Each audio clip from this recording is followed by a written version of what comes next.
এবার এসআইআর নিয়ে স্বরাষ্ট্রমন্ত্রী অমিত শাহের সাথে এবং প্রধানমন্ত্রী নরেন্দ্র মোদীর সাথেও কথা বলেন অসমের মুখ্যমন্ত্রী হেমন্ত বিশ্ব শর্মা। তবে সূত্রের খবর যে অমিত শাহের সাথেও কথা হয়েছে, তবে এখনো পর্যন্ত জানা গেছে যে নরেন্দ্র মোদীর সাথেও কথা হয়েছে অসমের মুখ্যমন্ত্রীর।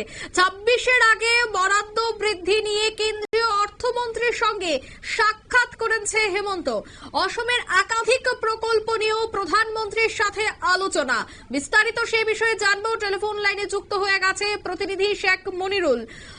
মনিরুল, এই মুহূর্তে যে আপডেট পাওয়া যাচ্ছে যে এসআইআর নিয়ে নরেন্দ্র মোদীর সাথে কথা বললেন অসমের মুখ্যমন্ত্রী, কি বলবে?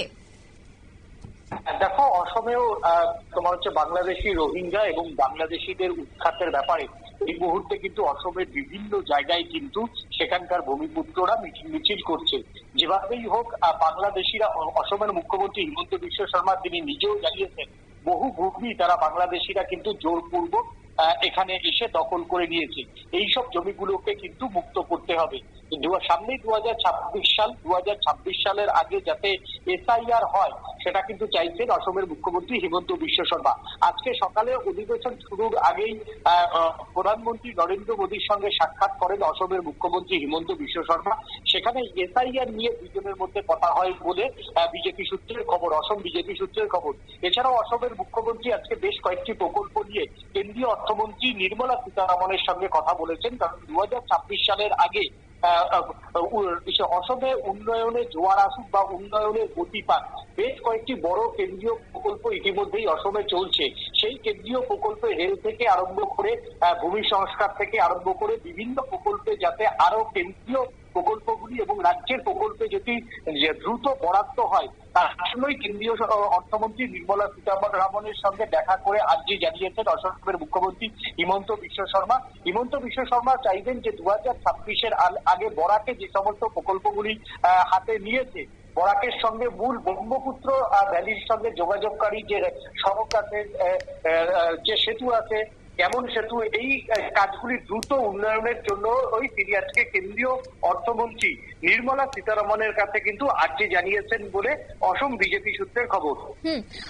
আরো একটা বিষয় থাকছে যে অনুপ্রবেশ। অসমে এই মুহূর্তে অনুপ্রবেশ নিয়ে দেখা যাচ্ছে যে মশাল মিছিল সহ বিভিন্ন জায়গায় আন্দোলন চলছে এবং সূত্রের খবর রয়েছে যে এই অনুপ্রবেশ নিয়েও নাকি অমিত শাহের সাথে কথা হয়েছে অসমের মুখ্যমন্ত্রীর। কি বলবে এই বিষয়টা নিয়ে? দেখো, অনুপ্রবেশের সমস্যা অসমেও রয়েছে। প্রত্যেকদিনই অসমে কোথাও না কোথাও বাংলাদেশি বেআইনি অনুপ্রবেশকারীরা ধরা পড়ে। সেই জায়গাতে দাঁড়িয়ে তোমার হচ্ছে ব্রহ্মপুত্র ভ্যালিতে অনুপ্রবেশের চাপ না থাকলেও বরাক ভ্যালিতে কিন্তু একটা অনুপ্রবেশের চাপ রয়েছে। কারণ বরাক ভ্যালির সঙ্গে সব থেকে বাংলাদেশের সঙ্গে অসমের বর্ডার রয়েছে। সেই জায়গা থেকে বেশ কিছু জায়গাতে এখনো পর্যন্ত বাংলাদেশের খুব সামান্য জায়গাতে কাঁটাতার নেই। তাই 2026-এর আগে সেই জায়গাতে কাঁটাতার লাগানোর একটা আর্জি জানানো হতে পারে। অন্যদিকে এই অনুপ্রবেশকারীদের কিভাবে পুশব্যাক করানো যায় তা নিয়েও কিন্তু কেন্দ্রীয় স্বরাষ্ট্রমন্ত্রীর সঙ্গে বিভিন্ন বিষয়ে আলোচনা হতে পারে তোমার হচ্ছে অসমের মুখ্যমন্ত্রী হিমন্ত বিশ্ব শর্মা।